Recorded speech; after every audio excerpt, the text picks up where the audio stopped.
Hey everyone, Rob Pizzola here, professional sports bettor, and today we're diving into an interesting topic for all you NFL enthusiasts and sports bettors out there. We're going to discuss the key differences between betting on the NFL regular season and betting on the NFL playoffs. Make sure to hit that like button down below, subscribe here to Circles Off for more betting insights, and let's get started.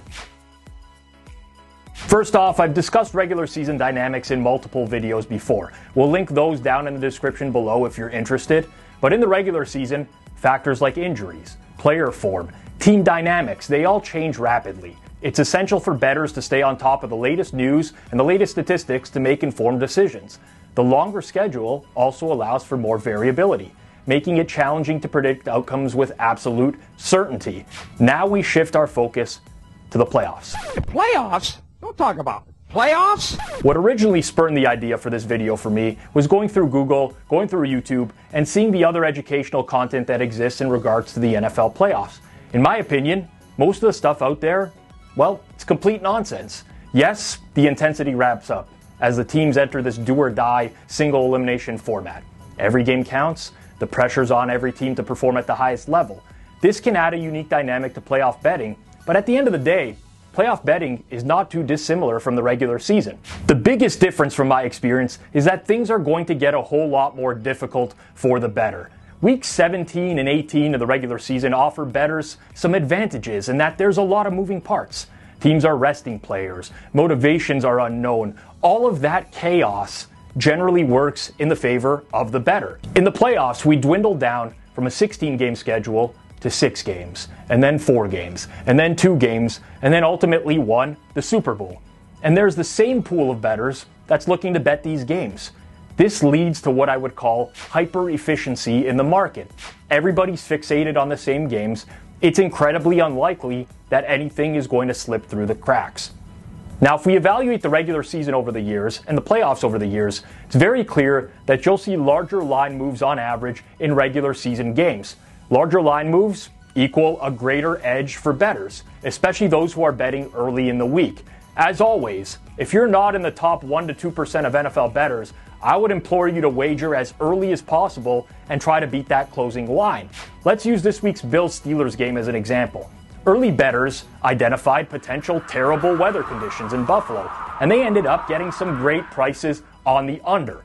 You could have almost no knowledge of the NFL.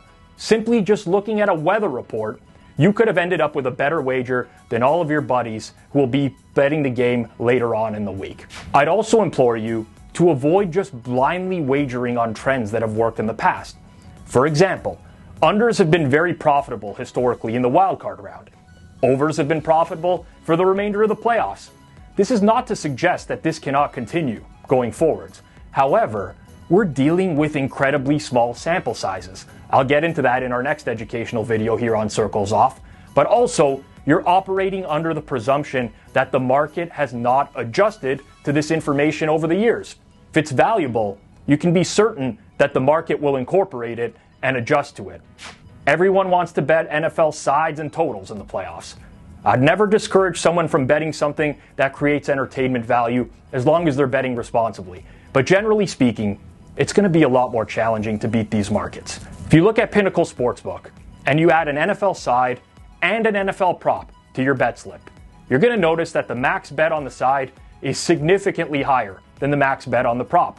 This would be an indicator that Pinnacle is more comfortable taking bets on the side than the prop. If your goal in the playoffs is to make money, you might as well look to alternative markets as much as possible. This is not to suggest that those markets aren't competitive or that they're super easy to beat, but there's definitely a better shot at turning a profit on numbers where the sportsbook is less comfortable in taking a very large bet. Now, whether you're betting on the regular season or the playoffs, understanding the dynamic of betting markets is vital. As always, do your research, stay informed, and adapt your strategies to the evolving landscape of the NFL. That's a wrap here for today's video. If you enjoyed this content, don't forget to hit that like button, subscribe down below, and ring the bell for notifications as well. Also, drop your comments down below. Let me know your thoughts on betting in the regular season versus the playoffs, and give us some suggestions on future betting content. Until next time, happy betting. May the odds be ever in your favor.